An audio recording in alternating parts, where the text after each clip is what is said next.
Hi friends, ಹೇಗಿದ್ದೀರಾ? ಎಲ್ಲರೂ ಪ್ರತಿನಿತ್ಯ ತಪ್ಪದೆ ಧ್ಯಾನ ಮಾಡ್ತಾ ಇದ್ದೀರಾ? ಮಾನವನೇ ಮಾಧವ ಆಗಬೇಕು ಅಂತ ಹೇಳ್ತಾರೆ. ಅದು ಹೇಗೆ? ಮಾನವರಲ್ಲಿ 2 ಗುಣಗಳು ಇರ್ತವೆ, ಒಳ್ಳೆಯ ಗುಣಗಳು, ಕೆಟ್ಟ ಗುಣಗಳು.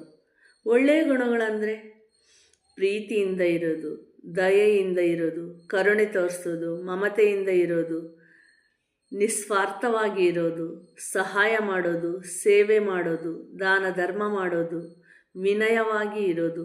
ಈ ಎಲ್ಲ ಗುಣಗಳು ಒಳ್ಳೆಯ ಗುಣಗಳು.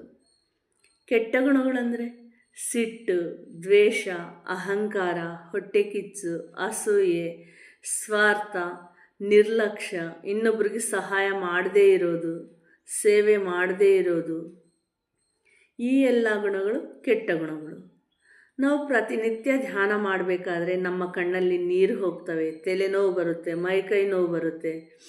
ಈ ಥರ ನಮ್ಮಲ್ಲಿ ಇರೋ ಆ ಕೆಟ್ಟ ಗುಣಗಳು ಹೊರಗಡೆ ಹೋಗ್ತವೆ. ಇನ್ನು ಉಳಿದ ಗುಣಗಳು ಪ್ರೀತಿಯಿಂದ ಇರೋದು, ಸಹಾಯ ಮಾಡೋದು, ಸೇವೆ ಮಾಡೋದು, ದಾನ ಧರ್ಮ ಮಾಡೋದು, ಈ ಎಲ್ಲ ಗುಣಗಳು ನಮ್ಮದಾಗ್ತವೆ. ಇದು 1 ದಿನಕ್ಕೆ 2 ದಿನಕ್ಕೆ ಆಗೋವಲ್ಲ. ಇದು ಪ್ರತಿನಿತ್ಯ ನಾವು ಧ್ಯಾನ ಮಾಡ್ತಾ ಇದ್ದರೆ ಈ ಎಲ್ಲ ಸಹಜ ಗುಣಗಳು, ಇವು ಭಗವಂತನ ಸಹಜ ಗುಣಗಳು, ಇವು ನಮ್ಮದಾಗ್ತವೆ.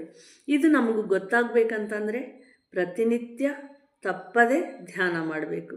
ಧ್ಯಾನ ಮಾಡಬೇಕು ಅಂತಂದರೆ 2 ಕಣ್ಣನ್ನು ಮುಚ್ಚಬೇಕು, 2 ಕೈ ಕಟ್ಟಬೇಕು, ನಮ್ಮ ಶ್ವಾಸದ ಮೇಲೆ ಧ್ಯಾಸವನ್ನು ಇಡಬೇಕು.